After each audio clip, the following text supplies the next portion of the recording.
날씨를 사자성어로 표현하면 변화무쌍, 변화무쌍입니다.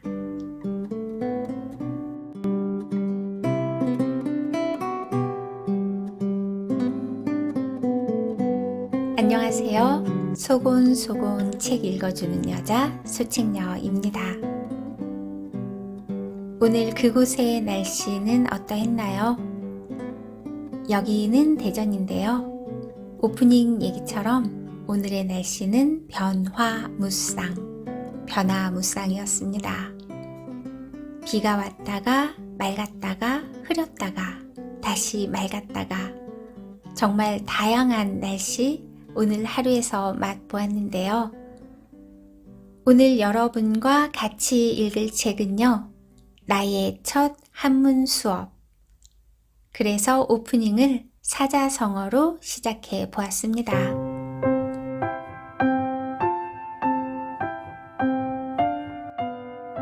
이 책의 부제는 고전으로 세상을 잇는 어느 한문 번역가의 종횡무진 공부 편력기예요. 단순히 공부 편력기라고 하기에는 너무나 많은 심오한 내용이 담겨 있는 그런 책입니다. 이 책의 저자는 월간도예라는 미술 잡지사에서 기자로 일을 하고 있었는데요. 그러다가 어느 날 미술 평론가가 되자는 생각을 품었어요. 그리고 미술사학과 수업 청강을 시작했죠. 입시 요강을 보니 제2 외국어 시험이 있었고요. 이때 한문이 눈에 보였다고 합니다. 이렇게 해서 한문과 인연이 닿았죠. 시원한 바람 부는 수목원에서 저 소책녀와 지금부터 책 한 권 읽어보실까요? 나의 첫 한문 수업. 지은이 임자헌. 펴낸곳 책과 이음.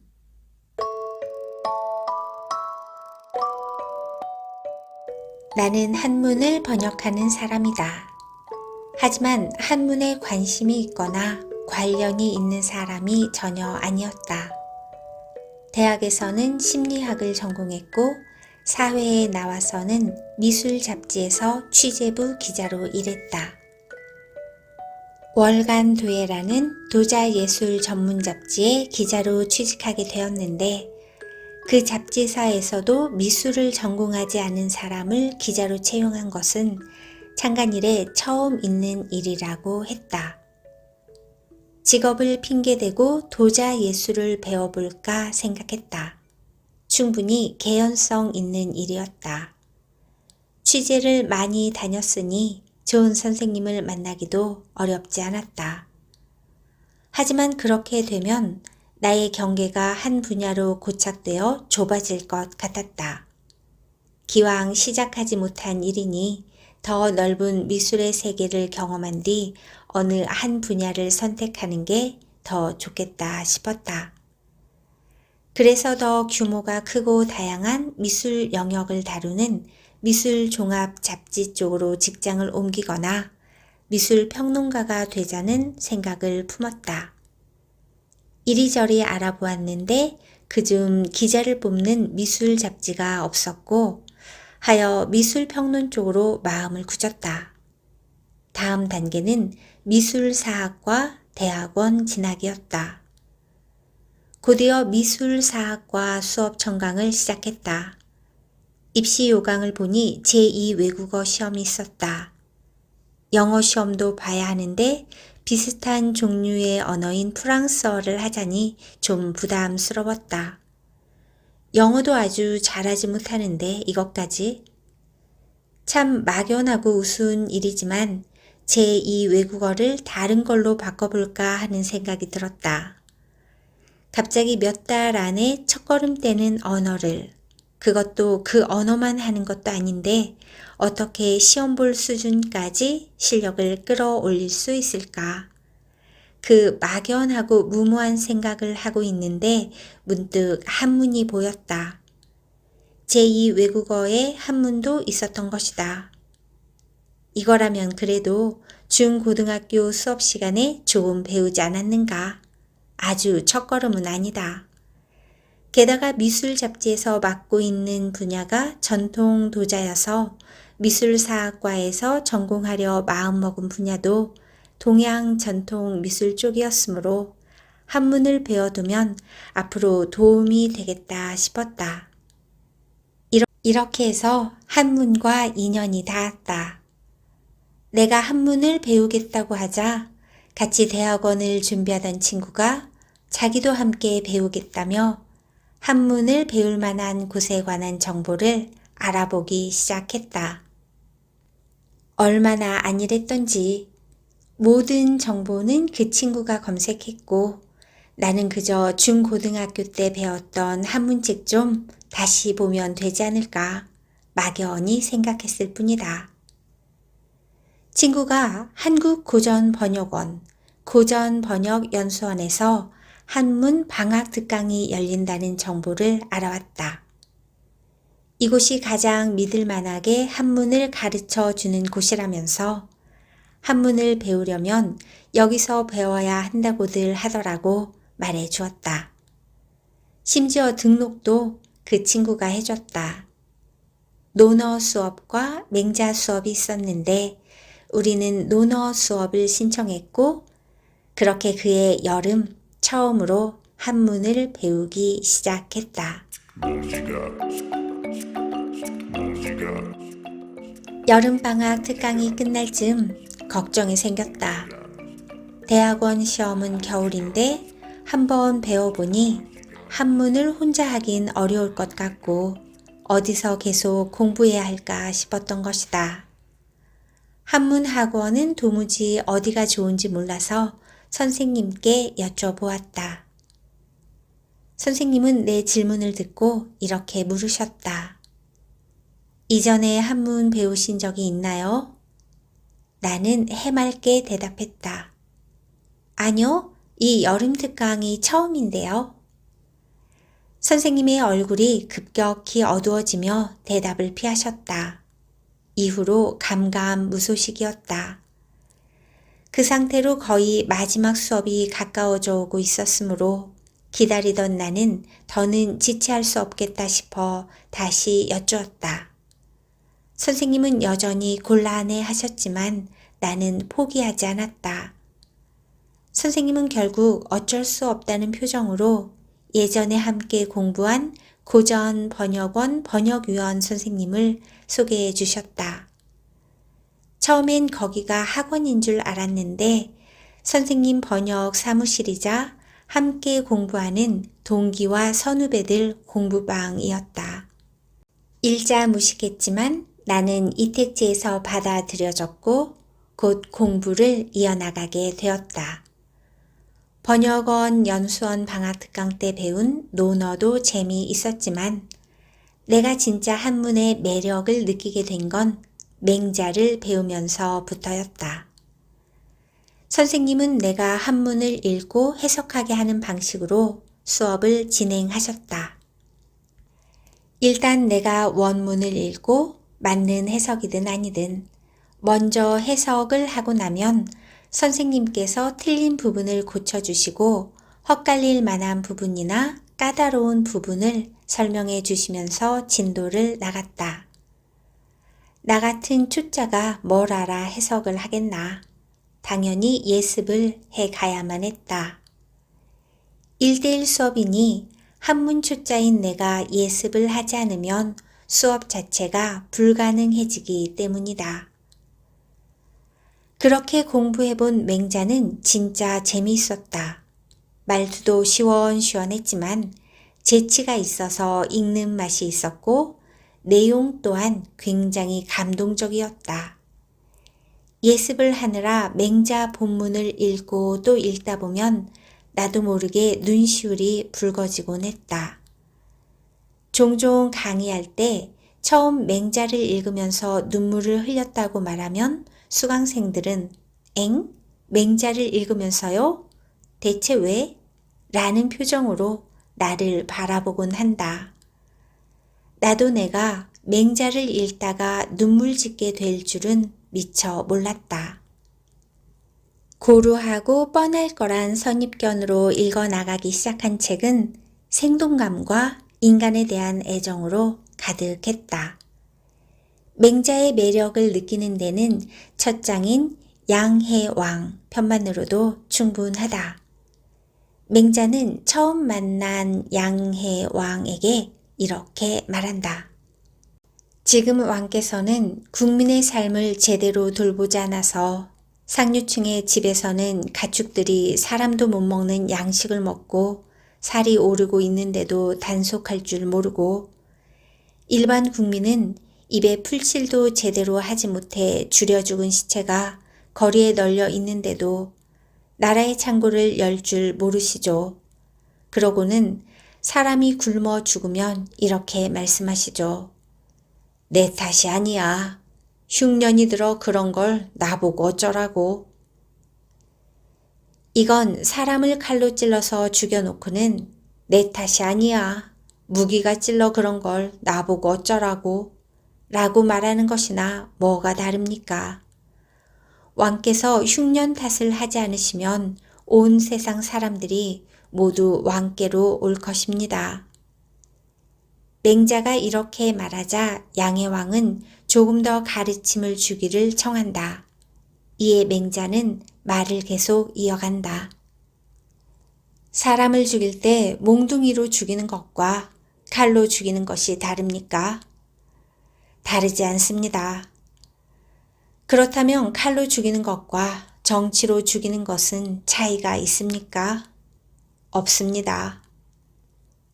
당신의 식탁에는 끼니마다 살이 잘 오른 고기가 올라오고 당신의 마구간에는 윤기 흐르는 말이 가득한데 국민은 굶주려서 얼굴은 누렇게 뜨고 눈은 퀭하기 그지없으며 성박 교회에는 굶어 죽은 시체가 뒹굴고 있습니다.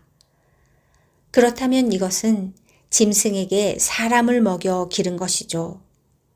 약육강식의 생태계에서 짐승들끼리 서로 먹고 먹히는 것도 사람들이 질색하는데 나라의 지도자가 되어서는 국민을 지배층이 키우는 동물들의 먹잇감이나 진배 없는 처지로 내모는 지경이라면 어딜 봐서 지도자라 할 수 있겠습니까?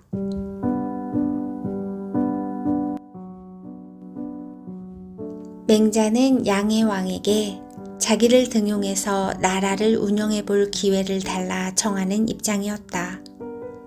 한마디로 맹자는 아쉬운 입장이었다.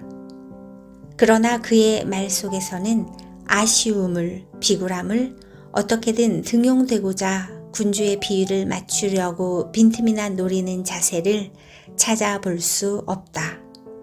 사랑과 정의라는 원칙으로 건강한 나라를 세우고자 했던 맹자는 늘 당당한 모습이었다. 지적해야 할 문제를 교묘히 굽혀 듣기 좋게 제시하지 않고 있는 그대로 짚고 넘어갔다. 맹자는 결코 나의 기대를 무너뜨리는 법이 없었다. 그 덕분에 버거운 예습에도 불구하고 즐거운 마음으로 수업을 다녔다. 그러는 사이 내 마음은 미술사학보다는 한문 쪽으로 점점 기울기 시작했다.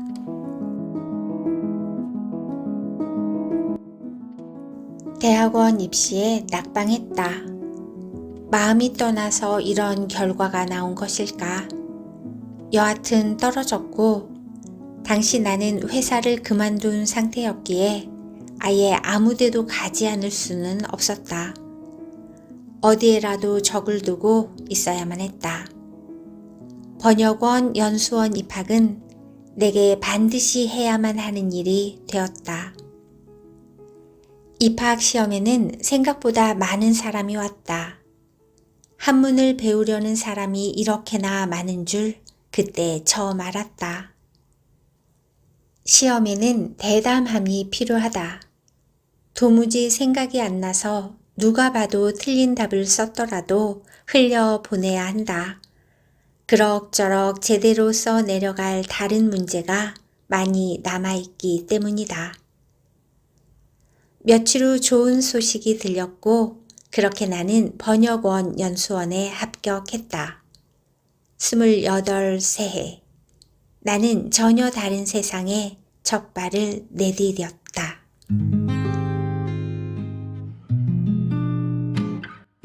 번역원 연수원은 한문 번역가를 길러내기 위한 기관이라서 번역을 위해 알고 있어야 하는 한문 기본서를 일단 다 가르친다.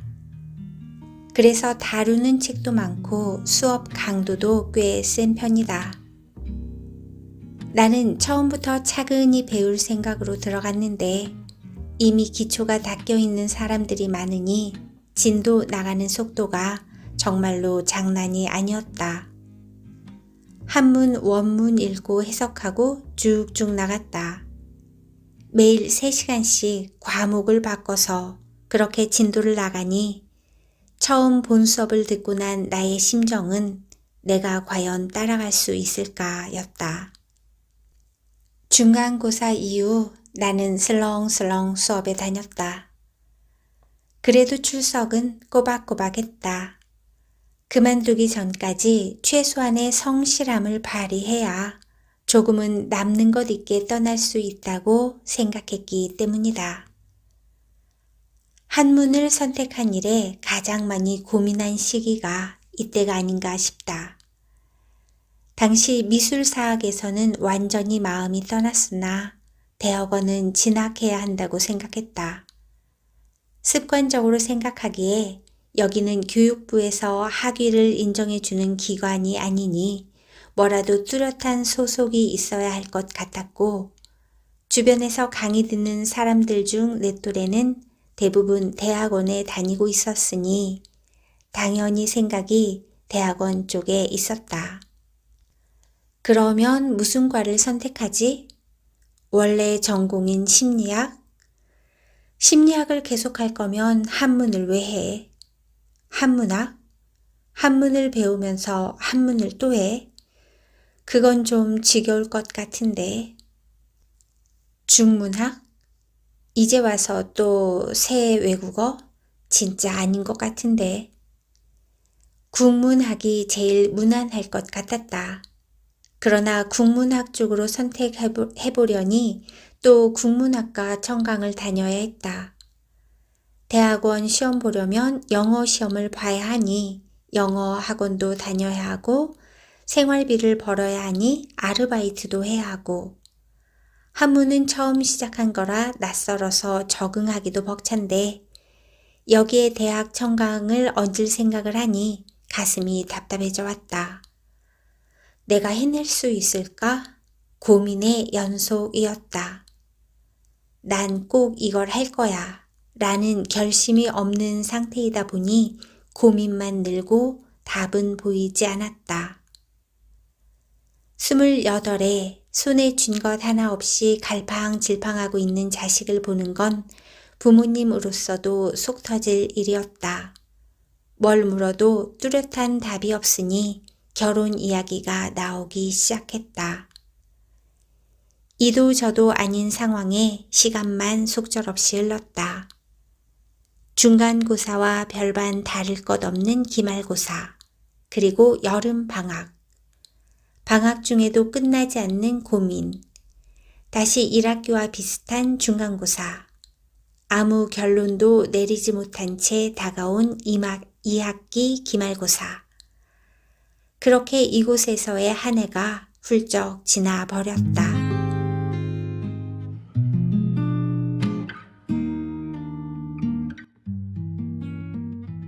겨우내 이어진 고민은 점점 한문 공부를 그만두는 쪽으로 가닥이 잡혔다. 그만둘 결심이 서자 마음이 조금 편해졌다. 그렇게 방학이 끝나가던 어느 날 문제의 통감 조료책을 펼쳤다. 그냥 눈앞에 있기에 펼쳐보았을 뿐이었다. 여전히 흰 것은 종이요, 검은 것은 글자겠지 자주 하며 펼쳤는데 이게 웬일인가? 해석이 되는 게 아닌가? 몇 줄이 그냥 읽혀졌다. 물론 해석은 이내 곧 벽에 부딪혔지만 몇 줄을 읽어내린 내가 스스로 너무 놀라웠다. 아, 시간이 공으로 흐르지 않았구나. 뭐가 되긴 되는구나. 나 자신이 진짜 너무 기특했다. 1학년 1학기 중간고사 이후로는 내내 슬럼프여서 그저 수업에만 나갔는데 최소한의 할 일만 하며 꾸역꾸역 다니기만 했는데 콩나물에 물 주듯 그냥 희망 없이 물만 뿌릴 뿐이었는데 콩나물 자라듯 나도 자랐구나. 고작 몇 줄을 읽었을 뿐이지만 이것이 내 마음의 방향을 완전히 바꿨다. 그래, 해보자. 한번 가보자. 그리고 2학년에 등록했다. 2학년 첫 수업은 해동문헌 총록 수업이었다. 해동문헌 총록은 우리나라 조선 후기 학자 김휴가 나라 안에 산재에 있던 도서를 수집해서 그 목록과 해제를 기술한 목록집 성격의 책이다. 이 수업을 맡은 선생님께서 첫날 첫 시간에 말씀하셨다. 사람은 한 번에 한 가지만 하는 게 가장 좋습니다. 자기의 에너지를 자기가 쓰는 것이기 때문에 일이 많아지면 에너지가 분산돼요. 에너지가 분산되면 좋은 결과를 얻을 수 없죠. 하나만 선택해서 집중하세요. 생계 때문에 부득이 돈을 벌어야 한다. 그러면 어쩔 수 없이 2가지만 선택하세요. 3가지는 안 됩니다. 절대로 한 사람이 3가지를 한 번에 제대로 해낼 수 없어요. 절대로 못해요. 셋 다 이도 저도 아니게 되죠. 이 말을 듣는데 머리를 망치로 한 대 퍽 맞은 느낌이었다. 아, 그렇구나. 사람은 선택을 해야만 하는구나. 이것저것 버려놓는 이유는 사실 한 곳에 전부 투자하다가 잘못될까 하는 염려 때문이기도 하고 원하는 목표를 빨리 달성하고 싶은 욕심 때문이기도 하다. 그러나 사람은 한정된 에너지 안에 갇혀있는 존재다. 내가 원한다고 그 에너지를 무한히 확장할 수 없고 오히려 억지로 끌어쓰다 보면 예기치 않게 고갈되어 그보다 더 큰 대가를 치르며 비어버린 에너지를 채워야 하는 상황에 놓일 수 있다. 곰곰이 생각했다. 한문은 배우기로 결심했다. 성인이 되었으면 자기 공부하겠다고 집에 손 내밀어서는 안 된다. 내가 선택한 공부니 내가 책임져야 한다. 고로 돈벌이는 계속해야 한다. 그렇다면 대학원은? 당시 내게 대학원은 전혀 구체적인 사안이 아니었다. 꼭 어떤 분야의 공부가 하고 싶어서 대학원 진학을 하려던 게 아니라 공부를 선택한 이상 학자가 되려면 그게 어떤 과목이든 대학원에 이름을 걸어두는 것이 좋으니까 진학을 생각했을 뿐이었다. 번역원은 대학원 과정으로 인가받은 기관이 아니기에 이곳을 진학해도 학위가 나오지 않는다. 그러니 이제 시작해서 여기에 뭐가 있을지, 뭘 하게 될지 전혀 알 수 없는 곳에만 이름을 걸어두는 것은 내 나이를 고려해 봤을 때 위험하고 불안한 모험이었다. 대학원은 현실을 위한 선택이었다. 그러니 3개를 한꺼번에 할 수 없다면 대학원을 내려놓는 게 맞았다. 29살. 이제 30을 코앞에 두고 나는 비로소 한문 하나를 오롯이 마주하게 되었다. 그렇게 결정하고 나자 홀가분해졌다. 공부 그 자체를 선택하면 어쩔 수 없이 쏟아야 하는 시간이 있다. 기초를 쌓는 시간이 바로 그것이다. 이 기간에는 오직 시간을 채우는 것 외에 달리 바랄 일이 없다. 그 공부를 바탕으로 어떤 꿈을 갖는 건 최소한 중급반까지는 끝나고서야 생각해 볼 수 있는 일이다. 29이라는 나이에 기초부터 시작하는 공부를 선택한 나는 지금껏 경험해 보지 못한 아무것도 기대할 수 없고 아무것도 기대할 것 없는 편안하면서도 불안하고 불안하면서도 편안한 멍한 상태를 경험하게 되었다.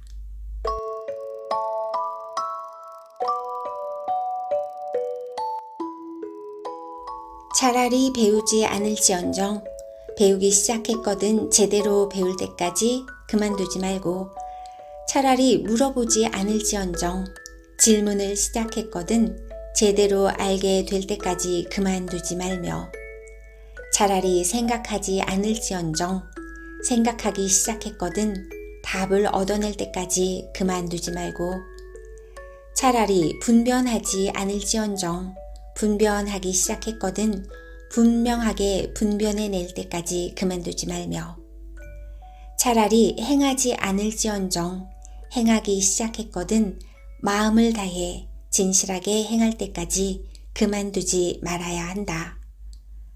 남이 한 번에 해내거든 나는 100번을 하고, 남이 10번에 해내거든 나는 1000번을 해야 한다.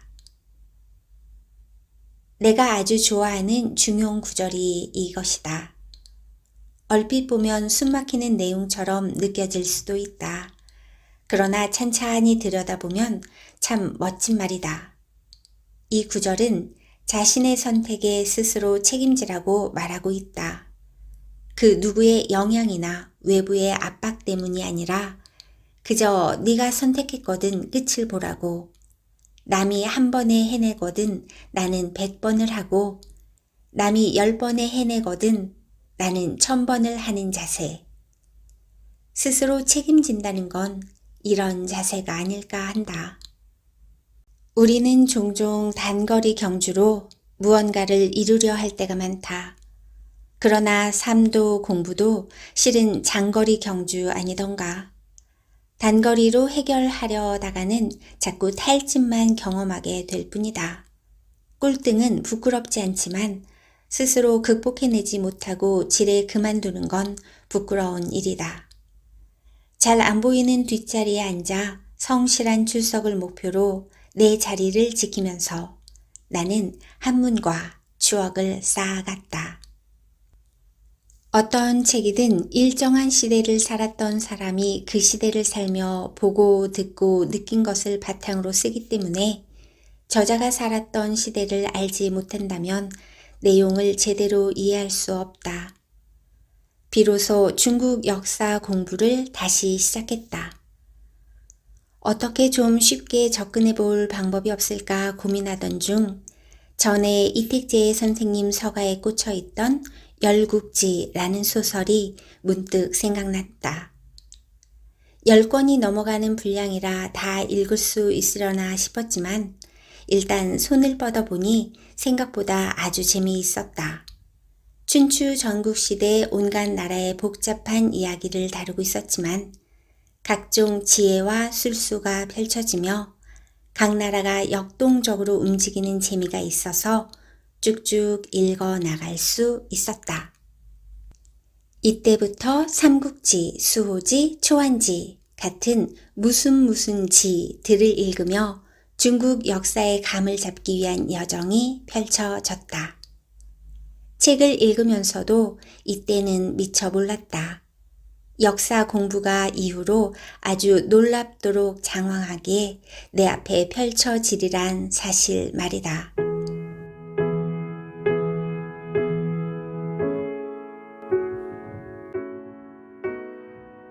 3학년이 끝나가며 상임연구원 시험이 다가왔다. 시험 준비를 하려면 시간을 확보해야 해서 학생들 가르치던 일을 그만뒀다. 이렇게 저렇게 준비하긴 했지만 자신은 없었다. 상임연구원 시험뿐만 아니라 이때 번역원에서 열리는 시험이라는 시험은 다 봤다.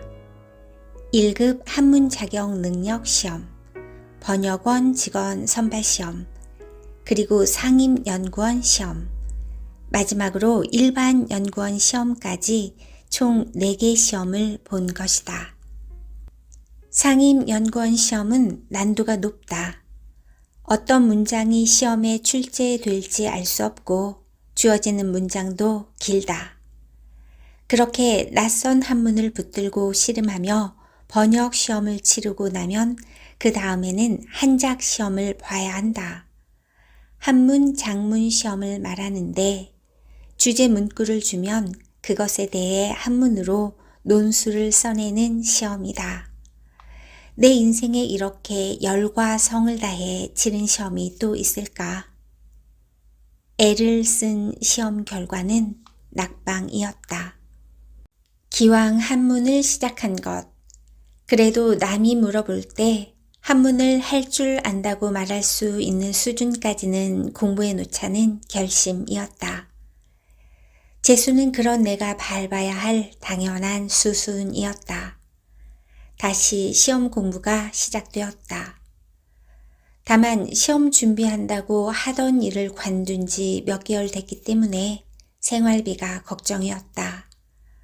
공부할 시간도 확보하고 급여도 적절한 일을 경력이 단절된 상황에서 어떻게 찾을 수 있을까? 관리비가 빠져나가야 하던 어느 날 은행 잔고를 확인하고 오던 오전 어느 때의 공기는 참으로 싸늘했다.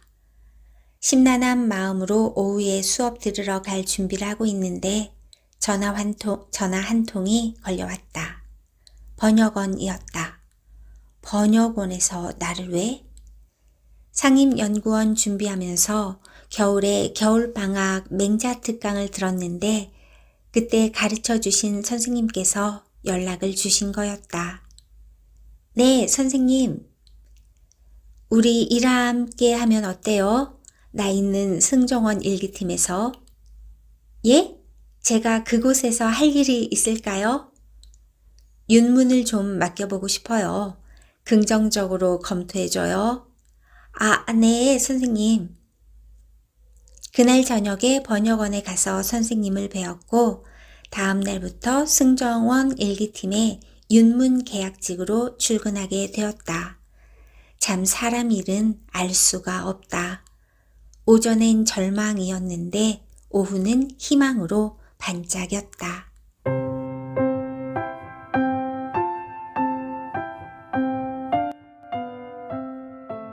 상임연구원 시험 날짜가 다가오자 스트레스가 극에 달했다. 나는 왜 이만큼밖에 공부해 두지 않았을까? 왜 실력이 이것밖에 안 될까? 매일 자책했다. 우여곡절 끝에 결국 합격했다. 합격한 것을 알았을 때의 기쁨은 엄청났다. 시험 이후 합격 발표 직전까지 내내 달고 있던 두통이 다 사라졌다.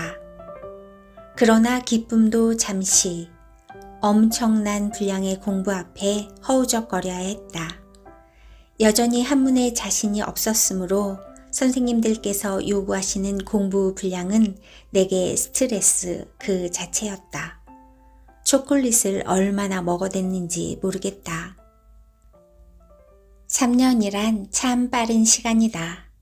중학교 때도 고등학교 때도 입학하나 싶으면 3학년이 되더니 상임 때도 그랬다.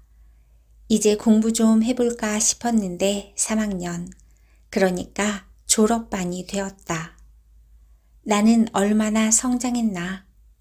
이제 글은 잘 읽을 수 있나? 모르겠다. 시간은 흘렀고 나는 성장했다. 콩나물 키울 때 주면 주는 대로 쑥쑥 빠지는 물을 보면 참 허무한데 어느새 콩나물은 자라있다. 공부가 그런 것 아닌가 싶다. 내가 언제 성장하나 싶지만 멈추지 않고 물을 주다 보면 어느새 어느 만큼 자라있다.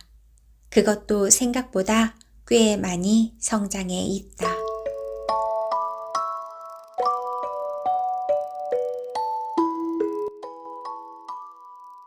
나는 성장해 가는 중입니다. 졸업과 동시에 번역위원 자격이 주어졌다. 선생님은 상임 1학년 때 나더러 꼴등이라고 계속 이런 상태면 번역도 못하게 될 거라고 으름장을 놓으셨지만 난 그때 이미 알고 있었다. 3년을 버티기만 하면 번역의 기회가 주어진다는 것을. 나는 3년을 잘 버텼고 결국 번역위원이 되었다. 나름 원문을 붙들고 열심히 씨름했다. 결과는 불합격이고 나는 재번역에 당첨되었다. 이 재번역마저 통과하지 못하면 번역위원이 될 수 없었다. 그러나 나는 나의 불합격을 당연하게 받아들였다.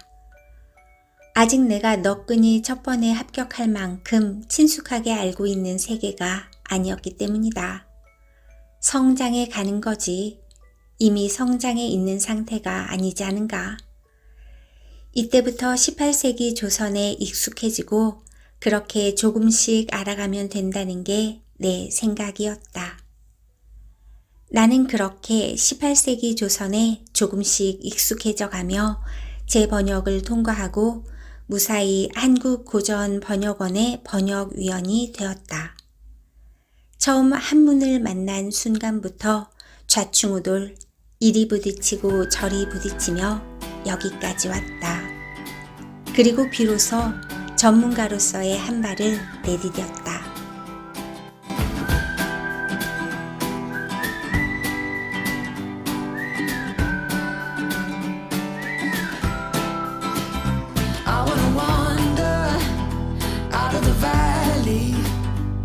Where the river takes us far away from home. Time to ponder in the fields around me, where there's nothing but the breeze and the great unknown. Leave your worries and your suitcase. All you don't need, nothing but you. So don't throw your hopes down a wishing well. It's your heart's desire carry you. Come and sail with me to the open ocean, where you don't have to dream because there's you.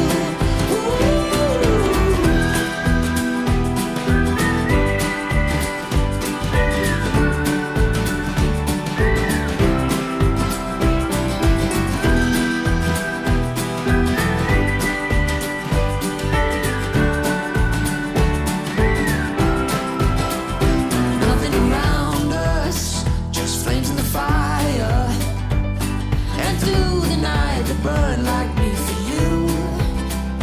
Covered in wonder, sweet in the silence. Oh, we'll keep running, we'll keep running. Leave your worries and your suitcase. All you don't need, nothing but you. So don't throw your hopes down a wishing well. It's your heart's desire carry you. Come and sail with me to the open ocean, where you don't have to dream because there's you.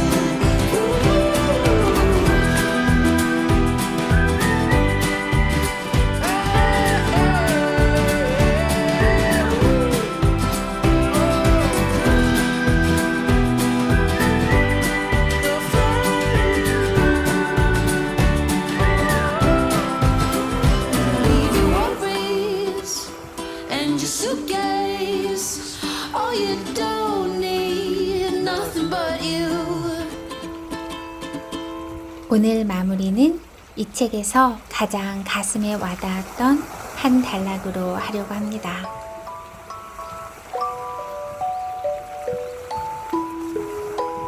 오늘을 봐야 내가 다음에 어떤 걸음을 걸을지, 어디로 가야 할지 알 수 있다. 여전히 번역을 하고 있지만 나의 다음 걸음이 어디로 향할지는 나도 잘 모르겠다.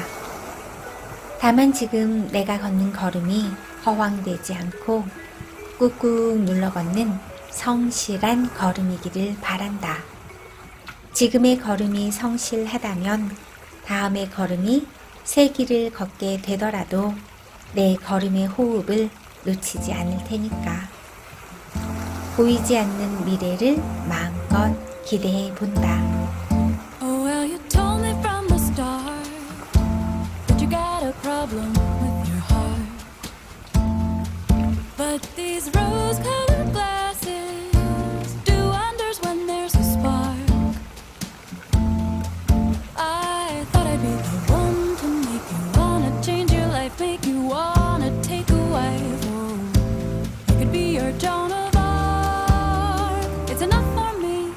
there's a spark.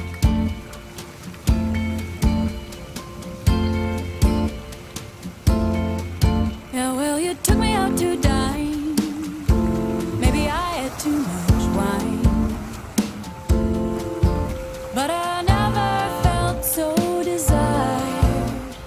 Boys who squire just keep me tired. I saw you looking at my shoulders bare, and I didn't care. You had no hair. I could be your Joan of Arc. It's enough for me if there's a spark. Ooh, a spark. But then the days go by. Start to wonder why I'm the one making the calls, asking you to stay. Maybe come away with me. Yeah, open a door to a world that is wide. Close it before I step in. Turns out it was just a lark, and I'm nothing to you but a spark.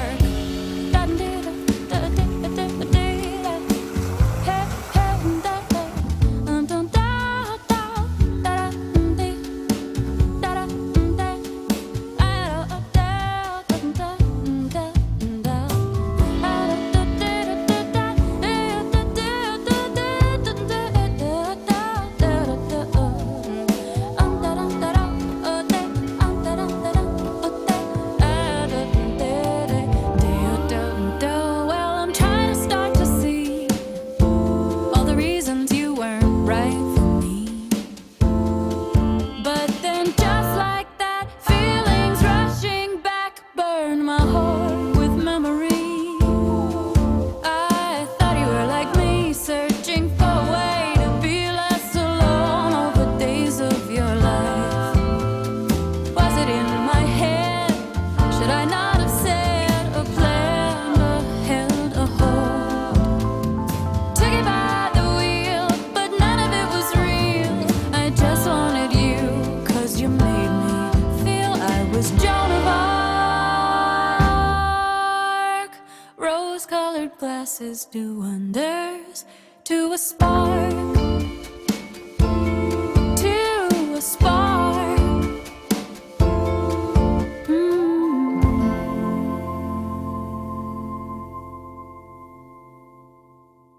여러분, 오늘도 수고 많으셨어요. 우리 다음에 또 만나요. See you next time. Bye bye.